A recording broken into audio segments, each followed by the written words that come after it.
if you don't actively engage in the interpretation of your life experiences, then you will by default interpret your life experiences in a way that keeps you stuck. Welcome back, friends.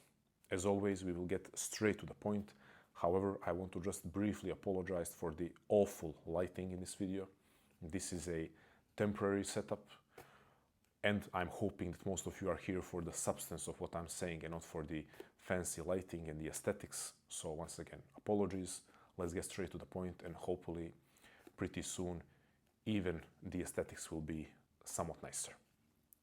So we have to acknowledge that you are a meaning-making, perspective-making machine. We humans have this great capacity to interpret what has happened to us, to interpret what we are going through, to look back on the past and not have past as something solid and static, but have past as something that is also still open to interpretation. However, we rarely use this ability and this capacity to our own advantage. Let me read you something from the great Alfred Adler, one of the greatest psychologists of the 20th century. He says, "The many possible interpretations of an experience and the possibility of drawing various conclusions from any single one enables us to understand why a person does not change his behavior pattern, but turns and twists and distorts his experience until they fit it." If you're wondering, they fit it, they fit what? They fit his or her behavior pattern. Let's put this in a more easily understandable context. Adler here is pointing to the negative aspect of our ability and capacity to interpret life experiences. He is pointing to the fact that instead of a person engaging actively, voluntarily in their interpretation of one's life experience in a way that will benefit a constructive, healthy vision of one's life, what people do is fall to that almost default setting where they are interpreting their life experiences in a way that where those experiences justify their current behavior pattern. And what is the behavior pattern that they are seeking to justify?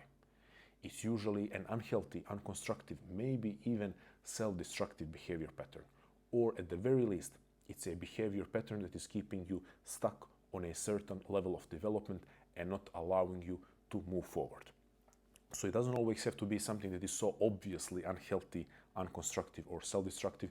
It can be just something that keeps you complacent or something that prevents you from getting to the next stage of the journey of self-actualization, individuation, personal growth, and development, however you want to call it.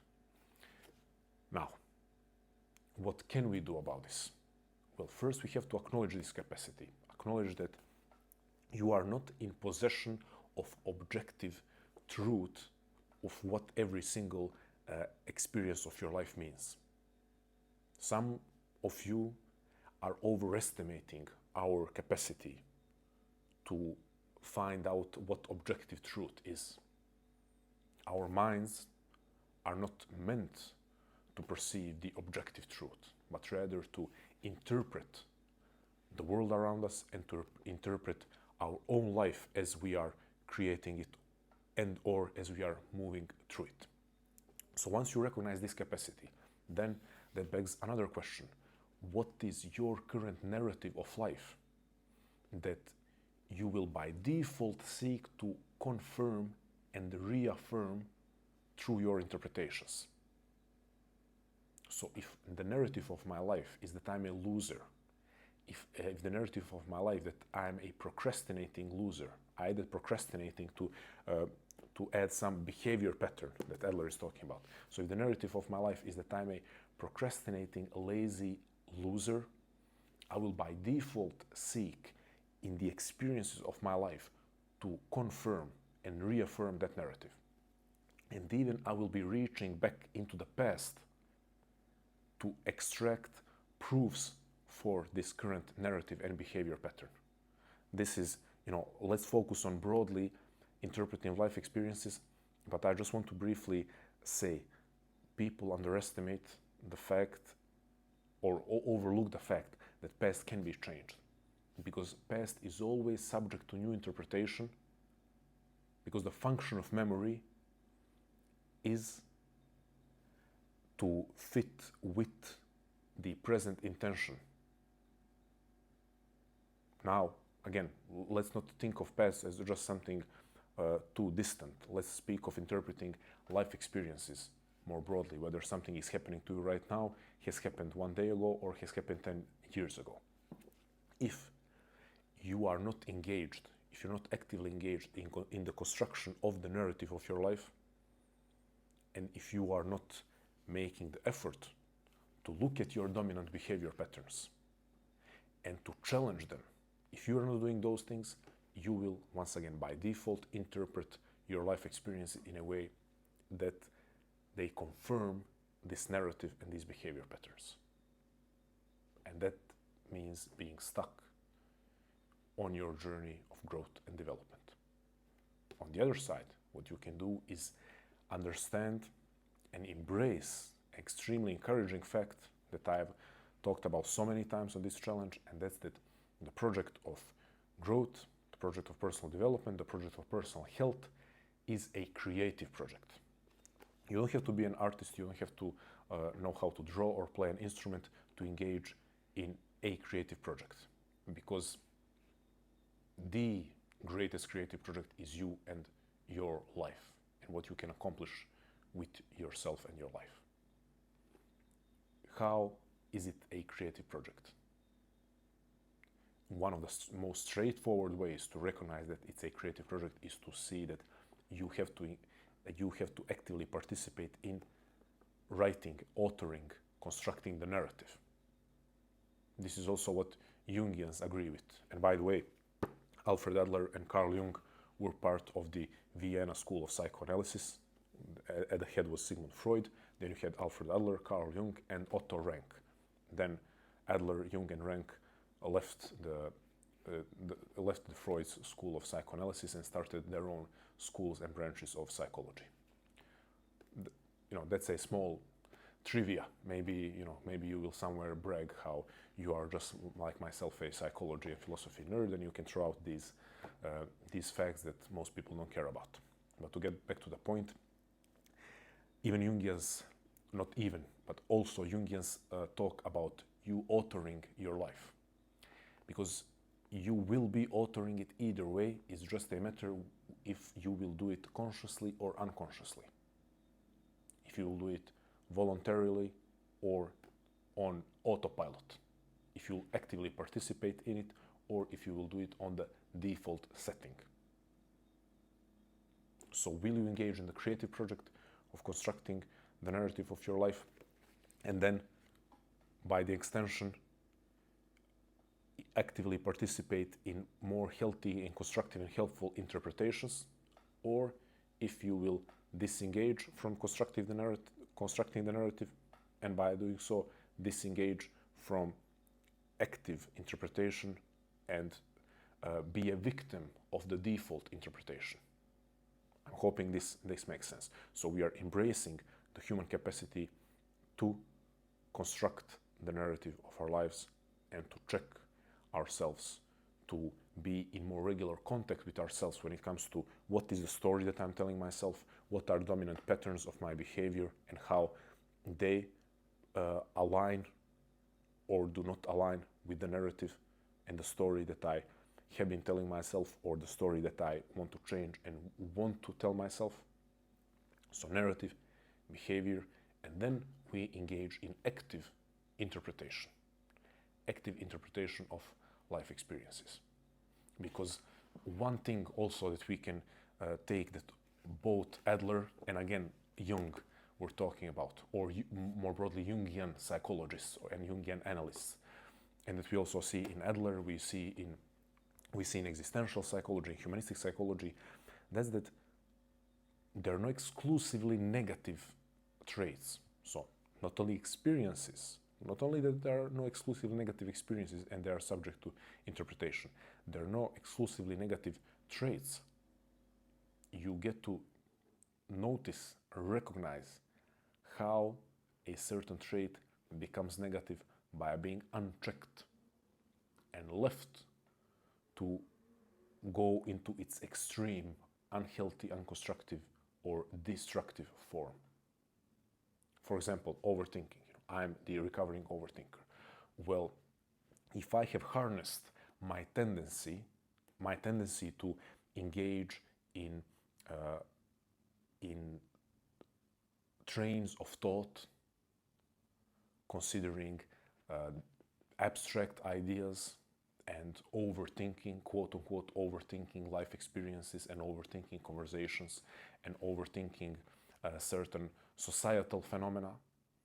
If I harness that tendency in a positive manner, what does that look like?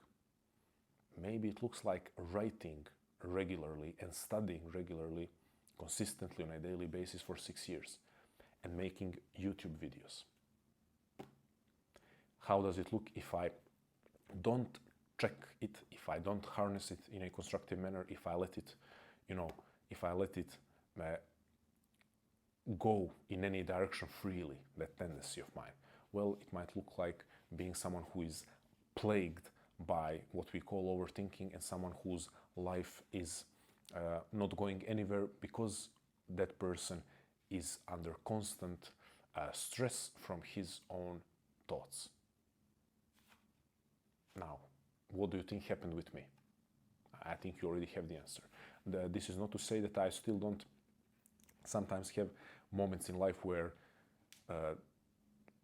my tendency towards thinking and analyzing isn't a burden. Of course, I have moments of stress, or I have moments where I'm experiencing more stress than the average person because I have this tendency. But the majority of my life is shaped by constructive harnessing of this tendency towards thinking or overthinking. Now to go back to interpretation. This was also something that required interpreting or reinterpreting one's behavior pattern or behavior patterns and also one's experiences. So now the ball is in your court. What is the narrative? What are the behavior patterns or tendencies? And what are the current experiences? So you really have to take this as a creative project. Put it on paper. Maybe you don't want to journal. Maybe you want to create a mind map. Maybe you want to create a story. Maybe you want to draw. You want to really address this and try to make it interesting. Try to make it like a creative project. Like you imagine that you are passionate about drawing. It would be really interesting for me to give you an idea of for what to draw, or if you, not me giving you, if you had an idea that you want to draw, I don't know, something that you that appeared in your dream, maybe like that person that went viral, the person that dreamt of some strange looking tiger. Maybe this is completely niche reference that no one gets. There is this artist that dreamt of a digital artist, recent, that dreamt of a very strange looking tiger, and then I believe it was he drew it, and it went viral because then other people started drawing it.